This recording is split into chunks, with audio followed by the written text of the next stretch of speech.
मौलाना फजल रहमान साहब ने उससे बिल्कुल जो ना ऐसे ऐसे इंकशाफ कर दिए, ये इनके गले पड़ गया सारा। बिस्मिल्लाहिर्रहमानिर्रहीम, अस्सलाम वालेकुम नाज़रीन कराम, मैं हूं साजिद वान और आप देख रहे हैं मेरा फेसबुक और यूट्यूब चैनल। नाज़रीन कराम, आज फिर इमरान खान साहब की एक बार फिर जीत हुई है। इमरान खान साहब कहते थे कि जब उन्हें इक़्तिदार से बाजवा और जनरल फैज़ हमीद ने निकाला तो वो ये लोग मजाक बनाते थे। इक़्तिदार में बैठे हुए कुछ सहाफ़ी और कुछ दानश्वर जो ना वो क्या करते थे, मजाक उड़ाते थे। और जब इमरान खान साइफर का मामला लेके आए तो इस पे भी मजाक उड़ाया गया। डिटेल से बताऊंगा कि कैसे इमरान खान साहब की जीत हुई, कैसे पीटीआई की जीत हुई और कैसे पीटीआई एक बहुत बड़ी पार्टी बनने जा रही है पाकिस्तानी तारीख में, और नवाज शरीफ साहब की सियासत कैसे दफन होती जा रही है और कैसे दफन होगी, और पीपल्स पार्टी की भी तमाम तर तफसीलात आज इस व्लॉग में रखता हूँ। मेरी आपसे रिक्वेस्ट है, मेरे यूट्यूब चैनल को सब्सक्राइब कर दें, बेल आइकन पर क्लिक कर दें और नाज़रीन कराम मेरे टिकटॉक अकाउंट को भी फॉलो कर दें।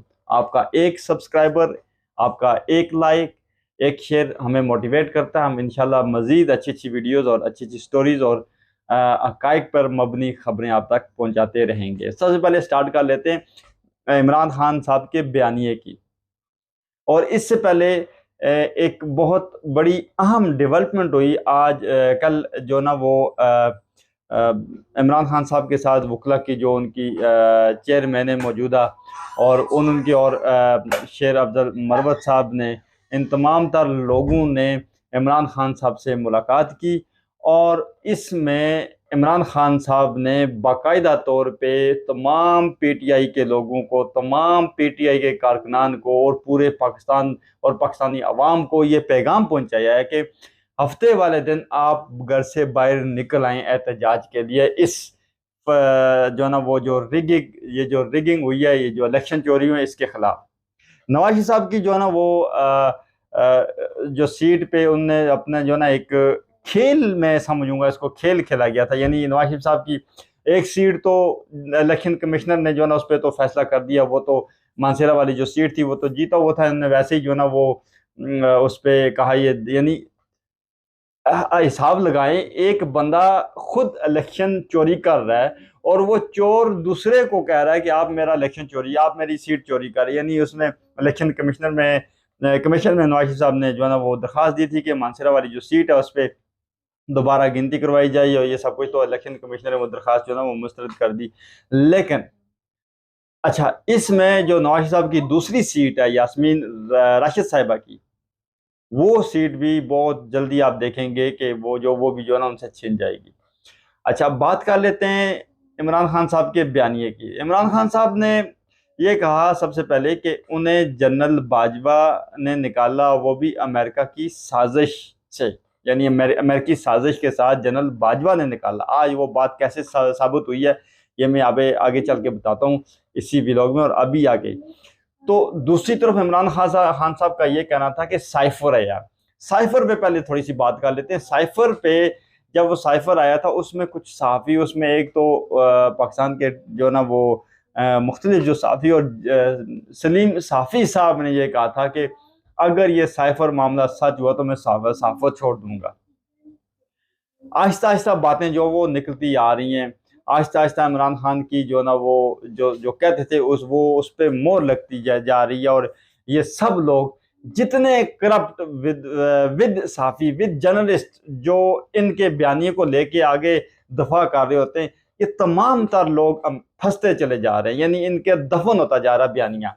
मौलाना फजल रहमान साहब की बात करें तो मौलाना फजल रहमान साहब से इंटरव्यू किया नदीम मलिक साहब ने। नदीम मलिक साहब ने सवाल किया कि 25 मई, आपको याद होगा नाज़रीन कि 25 मई कौन सा दिन था? 25 मई वो दिन था जब इमरान खान साहब ने पेशावर में बैठ के प्रेस कॉन्फ्रेंस करके जो ना वो अपने जो ना वो इसका लॉन्ग मार्च का ऐलान किया था, यानी जब वो लॉन्ग मार्च लेके आए थे।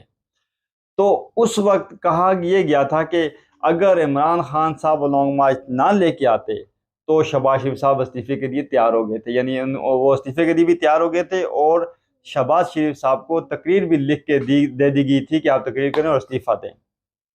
हालांकि वो बात करने वाले आज मौलाना फजल रहमान साहब ने उससे बिल्कुल जो ना ऐसे ऐसे इंकशाफ कर दिए, ये इनके गले पड़ गया सारा कुछ। यानी मौलाना फजल रहमान साहब ने कहा है कि उस टाइम शहबाज शरीफ साहब का कोई ऐसा इरादा नहीं था कि वो इस्तीफा देते। ये सब झूठ पर मबनी बातें हैं। मैं पीडीएम का सरबराह हूँ, मुझे पता भी नहीं था कि शहबाज शरीफ साहब ने भी कोई ऐसा फैसला किया है। अच्छा, दूसरी बात यह है कि मौलाना फजल रहमान साहब ने तबला जंग बजा दिया एस्टेब्लिशमेंट के खिलाफ और इस गवर्नमेंट के खिलाफ। शहबाज शरीफ साहब की उनसे मुलाकात भी हुई है, लेकिन मौलाना ने रिफ्यूज़ कर दिया उनको कि मैं आपको किसी भी हाल में अभी प्रोटेक्ट नहीं करूंगा, क्योंकि मौलाना फजल रहमान ये जान चुके हैं कि पाकिस्तानी अवाम का रुख किस तरफ है, पाकिस्तानी अवाम चाहती किसको है। तो ये जो बर्फ पिघली है, ये नाज़रीन कराम अवाम का टर्न आउट दे के मौलाना फजल रहमान साहब ने यह फैसला किया है कि वो इमरान खान का साथ देंगे, साथ नहीं देंगे बल्कि साथ मिलकर तहरीक भी चलाएंगे। इसमें गो कि उन्होंने अभी इस पे कहा कि अभी हमारी बातचीत होगी, अभी हम इस पे कुछ चीज़ें तय करेंगे, फिर आगे चलेंगे। तो क्या लगता है आपको, क्या मौलाना फजल रहमान साहब और इमरान खान साहब को मिल के चलना चाहिए? अगर मुझसे कोई पूछा जाए मेरी राय, तो इनको बिल्कुल मिल के ये तहरीक को आगे बढ़ाना चाहिए, ताकि इस्टेब्लिशमेंट का जो किरदार होता है, ये जो सियासत में, इस सियासत को इस्टेब्लिशमेंट के किरदार से पाक किया जाए, तब जाके पाकिस्तान की जो ना जमहूरियत और पाकिस्तान की जो ना वो सियासत बचेगी। या पाकिस्तान रियासत अगर हम बात करें, जिस तरह उसको खोखला किया जा रहा है, यानी खोखला इस तरह से, यानी कोई भी टाइम होता है चोर और डाकू लुटेरों को बैठा दिया जाता है, पूरी अवाम वोट डाल देती है। जैसे अभी 8 फरवरी को वोट पड़ गया, यानी कितनी बड़ी तादाद में अवाम ने वोट डाला। पीटीआई की यानी एक 20-25 सीटों से ज्यादा नवाशी में मुस्लिम लीग उनके पास सीटें है ही नहीं, उसको जो है ना वो 70-75 पे पहुंचा दिया। पंजाब में उनको गवर्नमेंट दे दी गई। यानी फिर वोट वोट जो है ना वो पैसे दे के लोटों को खरीदा जाता है। करप्ट जो है ना अनासर के साथ मिलके, करप्ट कौन है? जरदारी, नवाज शरीफ, शहबाज शरीफ, इनका खानदान है, जरदारी साहब का खानदान, ये सारे करप्ट है। और फिर क्या करते हैं, ये पैसे दे के लोटों को खरीद के किसी की भी हुकूमत गिरा देते हैं। और इसमें इसके पीछे किरदार किसका होता है? एस्टेब्लिशमेंट का। तो इनको चाहिए कि मिल के ये तहरीक चलाएं, और तहरीक चलाएं ऐसी चलाएं कि एस्टेब्लिशमेंट को इस किरदार से बिल्कुल पाक होना चाहिए। जैसा कि मौलाना फजल रहमान साहब ने कहा कि उस वक्त जनरल बाजवा ने जो ना इमरान खान साहब की जो तहरीक अदम एतमाद थी, उसमें मैं बिल्कुल हक में नहीं था। जनरल बाजवा ने यह कहा कि जो है ना वो, और फिर फैज मीर जो है ना उस वक्त जो DGISI थे, वो चल के मौलाना साहब के पास आए। उन्होंने कहा जी आप यानी सिस्टम में रह के जो करना कर लें। इसका मतलब ये था कि मामला सेट है, आप सिस्टम में रह के, सिस्टम यानी समझ में रह के आप तहरीक अदम एतमाद ला सकते हैं। तो मौलाना साहब कहते हैं कि मैं आखिरी वक्त तक नहीं था, लेकिन मुझे मजबूरन साथ इसलिए देना पड़ा ताकि ये समझ लें कि मैं इमरान खान को बचा रहा हूँ। मेरा तब भी वही मौक़िफ़ था कि इलेक्शन रिग थे, आज भी मेरा यही मौक़िफ़ है कि ये इलेक्शन रिग है, तो ये इलेक्शन चोरी हो चुका है।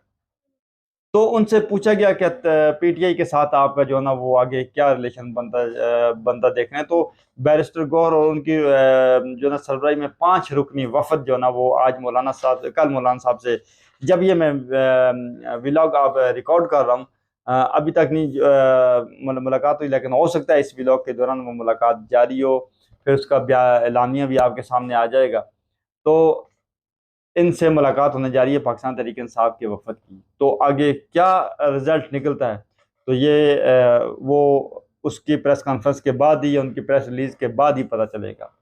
तो ये सारा मामला जो है ना वो बिल आखिर एक चीज़ तो वाज़ेह साबित होगी कि इमरान खान सच्चा था, सादिक और अमीन था, उसने जो कहा वो सच था।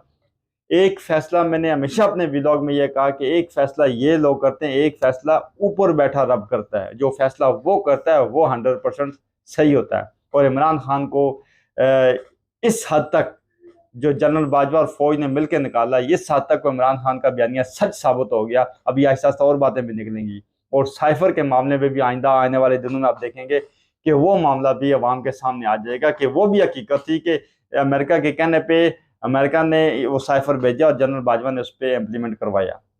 इंशाल्लाह और भी बहुत सारी खबरें, व्लॉग लंबा नहीं होना करना चाहता, अगले व्लॉग में रखता हूँ।